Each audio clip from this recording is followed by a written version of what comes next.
चलिए। Hi everyone, I am Vishal Kumar. आज हम लोग साबित करेंगे √3। क्या करेंगे? √3 एक अपरिमेय संख्या है। आज हम लोग करेंगे prove that √3 is an irrational number. आज हम लोग इसी को साबित करेंगे। तो चलिए आज इसको हम लोग साबित करते हैं। इसी बार हम साबित करेंगे। क्या करेंगे? √3 एक अपरिमेय संख्या, इसको साबित करेंगे। तो चलिए सबसे पहले आते हैं हम लोग इसका सॉल्यूशन में। कुर्सी करा दीजिए, कुर्सी उधर हटाइए तो।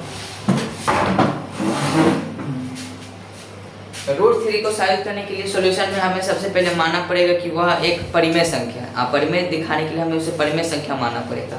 तो हम लिखते हैं हम लोग कि मान रहे हैं हम लोग, माना कि √3 एक अपरिमेय, चलिए हम लोग को परिमेय मानना है ना, अपरिमेय तो इसको दिखाना, हम लोग को परिमेय मानना है। एक परिमेय संख्या, एक परिमेय और छोटा छोटा लिखिए। एक परिमेय संख्या। अब जब √3 एक परिमेय संख्या, तो परिमेय संख्या होते किस में है? परिमेय संख्या को लिखते p/q फॉर्म में, बटा के रूप में। तो इसको लिखते जब मान लीजिए, तो इसलिए √3 बराबर होगा, √3 बराबर होगा p/q के बराबर होगा ये। जहाँ p और q क्या है उसके बारे में बता रहे हैं। जहाँ p और q,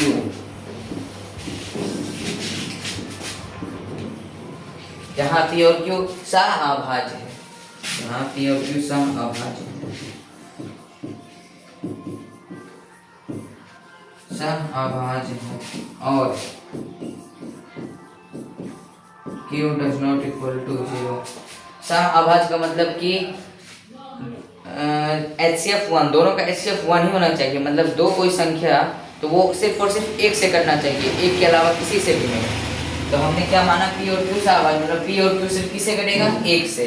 और q does not equal to 0, q 0 के बराबर नहीं होना चाहिए। बटा में अगर नीचे वाला भाग 0 रहेगा तो वो बराबर नहीं होगा, इसलिए हमने ये लिख लिया। अब हमने बता दिया √3 p/q के बराबर है। अब करेंगे दोनों ओर वर्ग करने पर, लिखते हैं हम लोग दोनों ओर वर्ग करने पर, दोनों ओर वर्ग करने पर। तो इधर क्या है? √3 का वर्ग स्क्वायर, इधर क्या है? p/q का स्क्वायर। ठीक है। अब √3 का वर्ग क्या होता है? √3 इंटू √3 कितना होगा? √9, और √9 मतलब 9 किसका वर्ग है? 3 का। तो √3 का वर्ग 3 होगा, यहाँ पे लिखते हैं हम लोग 3, और p का वर्ग p² बटा q का वर्ग q²। ये हुआ। आइए नेक्स्ट पेज में। हमने क्या लिखा था? हमने लिखा था 3 बराबर p² बटा q², ये हमने लिखा था। अब इसको करते हैं क्रॉस मल्टीप्लिकेशन, मतलब कोना कोनी गुना, इसको इसके साथ, इसको इसके साथ। तो करते हैं, यहाँ पे 3 किसके साथ गुना होगा? q² के साथ। q² को गुना करते हैं 3 से, और p² तो 1 के साथ, तो p² ही रहेगा।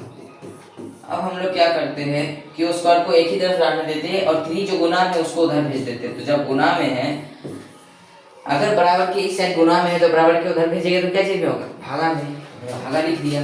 अब इसको मानते हैं इक्वेशन फर्स्ट। ठीक है, इक्वेशन फर्स्ट माना हम लोगों ने इसको। अब लिखते हैं हम लोग, चूंकि 3 किसको भागा? 3 के ऊपर कौन है? 3 किससे भागा? 3 से किसमें भागा दे रहे? p² में। तो लिखते हैं चूंकि 3 p² को विभाजित करता है, कर रहे हैं ना, विभाजित को विभाजित करता है, को विभाजित करता है, को विभाजित करता है। इसलिए जब p² को करेगा 3, तो p को भी करेगा, ऑफ कोर्स करेगा। तो 3 p को भी विभाजित करेगा, p को भी विभाजित करेगा। ठीक है। अब जब p को ये विभाजित करेगा, तो अब हम लिखते हैं माना कि P बराबर कितना मान लेते हैं हम लोग? 3m मान लेते हैं। P बराबर 3m मान लेते हैं। अब आगे चलिए, जब P मान लिए, ये P है, ये P है, माना कि P बराबर 3m। अब आते समीकरण फर्स्ट से, यहाँ लिखते हैं हम लोग समीकरण फर्स्ट से। समीकरण फर्स्ट हमने क्या माना था? ये वाला क्या है? पी स्क्वायर बराबर पी स्क्वायर बटा 3। हमने ये माना ना, क्यू स्क्वायर बराबर पी स्क्वायर बटा 3। तो क्यू स्क्वायर बराबर, यहाँ पे हमने क्या माना? P बराबर 3m, यहाँ पे P का जगह पे रख देते हैं 3m, और यहाँ पे क्या है? स्क्वायर P के ऊपर, तो 3m के ऊपर भी क्या हो जाएगा? स्क्वायर, और नीचे में क्या है? 3 है ना। अब देखिए यहाँ पे क्यू स्क्वायर 3m का होल स्क्वायर, 3 का वर्ग 9, m का वर्ग m स्क्वायर, तो यहाँ क्या हो जाएगा? 9m स्क्वायर, नीचे में क्या है? 3, तो 3 के ऊपर स्क्वायर नहीं है, 3 का 3 ही नाम है। तो क्यू स्क्वायर बराबर, ये 3 से ये काट जाएगा, कितना? 3 बार, तो इधर क्या है? 3m square. अब ये 3 इधर m की ओर गुना था, इसको क्यू स्क्वायर की तरफ लाएंगे, तो बराबर के साइड गुना में था, तो इधर आ जाएगा भागा में। तो यहाँ कर देखिए क्यू स्क्वायर बटा 3 बराबर के m स्क्वायर। इतना हो गया, इतना हो गया। अब देख फिर से वही बात, जैसे हमने यहाँ पे पी स्क्वायर के नीचे 3 लाया था, तो हमने ये पॉइंट लिखा था ना कि 3p स्क्वायर को विभाजित करता है तो 3p को भी करेगा। ठीक उसी प्रकार जब 3q स्क्वायर के नीचे आए तो इसको भी वैसे ही लिखेंगे, क्योंकि 3q स्क्वायर को विभाजित करता है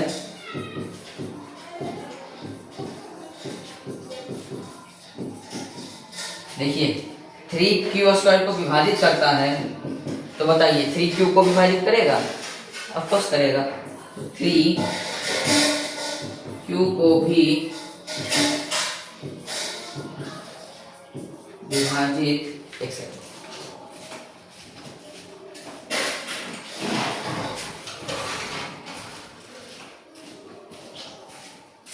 हाँ तो हम लोग कहाँ थे?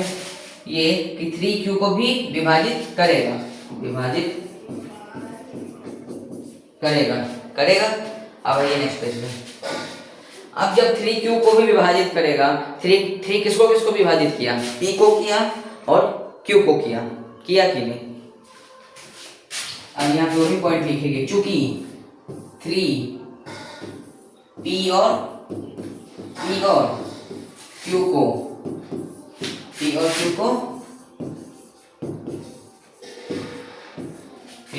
विभाजित करता है,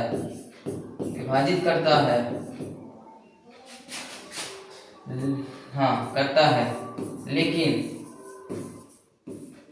p और q को विभाजित करता है, लेकिन p और q कौन सी संख्या है? समअभाज्य संख्या। देखिए हमने यहाँ पे क्या लिखा था? जहाँ p और q कौन सी संख्या है? कैसी संख्या है? समअभाज्य का मतलब है कि p और q सिर्फ और सिर्फ एक से कटेगा, एक के अलावा किसी से नहीं। और यहाँ पे किससे कट रहा है? p और q 3 से भी कट रहा है या ना? यहाँ पे 3p और q को विभाजित करता है, लेकिन p और q समअभाज्य है, p और q समअभाज्य है, p और q समअभाज्य है। 3p और q को विभाजित करता है, लेकिन p और q समअभाज्य है।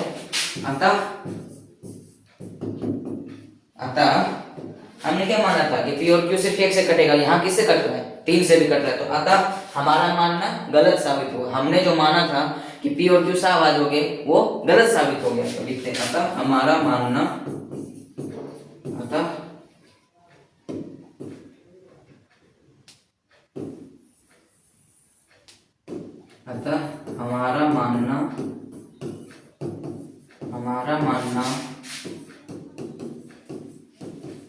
गलत साबित, अतः हमारा मानना गलत साबित हुआ। जब गलत साबित हुआ तो नहीं, अतः जब हमारा मानना गलत साबित हो गया, इसलिए √3 कैसी संख्या है? ऐसी अपरिमेय संख्या,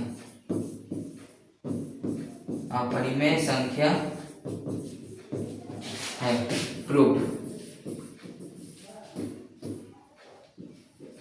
हमने प्रूफ कर दिया। देखिए हमारा मानना गलत साबित हुआ, कैसे? क्योंकि हमने क्या लिखा था, P और Q सहभाज्य है, सिर्फ एक से कटेगा। यहाँ पे कटा किससे? 3 से कटा। तो हमने शुरू में क्या माना था, √3 एक परिमेय संख्या है, लेकिन हमारा गलत मानना साबित हो गया। तो √3 एक कैसी संख्या हो गई? अपरिमेय संख्या। उम्मीद है कि आपको अब पता चल गया होगा कि √3 एक अपरिमेय संख्या है, उसको सिद्ध करना है तो कैसे करेंगे। इस वीडियो से आपको ये पता चल गया होगा।